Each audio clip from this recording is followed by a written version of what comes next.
செல்லம்மா பயங்கர சந்தோஷமா இருக்காங்க. அப்போ லக்ஷ்மி சாப்பாடு குடுத்துட்ருக்காங்க மலருக்கு.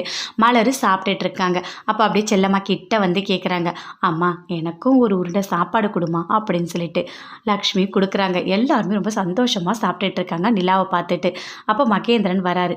"எனக்கும் ஒரு உருண்டை குடு" அப்படின்னு சொல்லிட்டு லக்ஷ்மி கிட்ட கேட்குறாரு. அவங்களும் குடுக்குறாங்க. 4 பேருமே சாப்பிட்டுட்ருக்காங்க.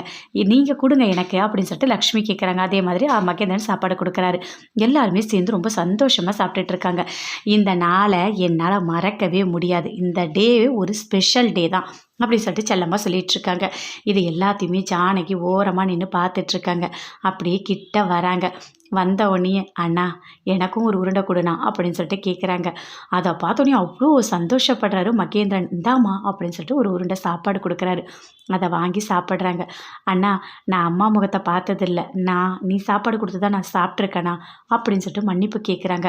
அத கேட்டோனே எல்லாருமே ரொம்ப சந்தோஷப்படுறாங்க. பரவாயில்ல ஜானகி அத்தை மன்னிப்பு கேட்டுட்டாங்க அப்படின்னு சொல்லிட்டு. 2 பேருமே ஒண்ணா சேர்ந்துட்டாங்கன்னு செல்லம்மா ரொம்ப சந்தோஷமா நின்னுட்டுருக்காங்க. அப்போ சித்து வராரு. "என்ன செல்லம்மா ரொம்ப சந்தோஷமா இருக்க போல இருக்கு" அப்படின்னு சொல்லிட்டு கேட்குறாரு. "ஆமா சார் நான் ரொம்ப சந்தோஷமா இருக்கேன். என்ன நடந்துச்சு தெரியுமா? உன் அத்தை வந்து மன்னிப்பு கேட்டாங்க அப்பா கிட்ட. எனக்கு அவ்ளோ சந்தோஷமா இருக்கு" அப்படின்னு சொல்றாங்க. "அப்படியா? செல்லம்மா இதெல்லாம் எப்போ நடந்துச்சு?" "ஐயோ! சூப்பர் செல்லம்மா" அப்படின்னு சொல்லிட்டு சித்து சொல்றாரு. "ஆமா சார். நாங்கலாம் எல்லாருமே சாப்பிட்டுட்டு இருந்தோம் நிலா சாப்பாடு. அப்ப அத்தை வந்தாங்க. வந்து ஒரு உருண்டை சாப்பாடு குடுன்னு அப்பா கிட்ட வாங்கி சாப்பிட்டாங்க. எனக்கு எப்படி இருந்துச்சு தெரியுமா? ஒரு வழியா அப்பாவும், அத்தை 2 பேருமே சமாதானம் ஆயிட்டாங்க." அத கேட்டோனே சித்துக்கு பயங்கரமா சந்தோஷமா இருக்கு. அப்படியே செல்லம்மாவ தூக்கிட்டாரு. தூக்கிட்டு சுத்துறாரு. "ஐய்யய்யோ! விடுங்க சார் என்ன இறக்கி" அப்படின்னு சொல்லிட்டு செல்லம்மா சொல்றாங்க.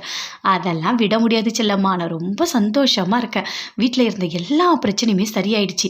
இப்ப நான் எவ்ளோ சந்தோஷமா இருக்கேன் தெரியுமா? அந்த சந்தோஷத்த வெளிப்படுத்துறதுக்காக தான் உன்ன தூக்கிட்டு நான் சுத்துறேன்" அப்படின்னு சொல்றாரு. "சார் சார் போதும் சார் இறக்கி விட்டுருங்க சார்" அப்படின்னு சொல்லிட்டு செல்லம்மா சொல்றாங்க. "அதெல்லாம் முடியாது செல்லம்மா. என்னால உன்ன இறக்கிலாம் விட முடியாது" அப்படின்னு சொல்றாங்க. "சார் ப்ளீஸ் சார்" அப்படின்னு சொல்றாங்க. சரின்னு சொல்லிட்டு கீழ இறக்கி விட்டுர்றாரு. பயங்கரமா சந்தோஷத்தோட இருக்கேன் நான் அப்படின்னு சொல்றாரு. "எனக்கே அவ்ளோ சந்தோஷமா இருக்கு சார்" அப்படின்னு சொல்லிட்டு செல்லம்மா சித்து கிட்ட சொல்றாங்க.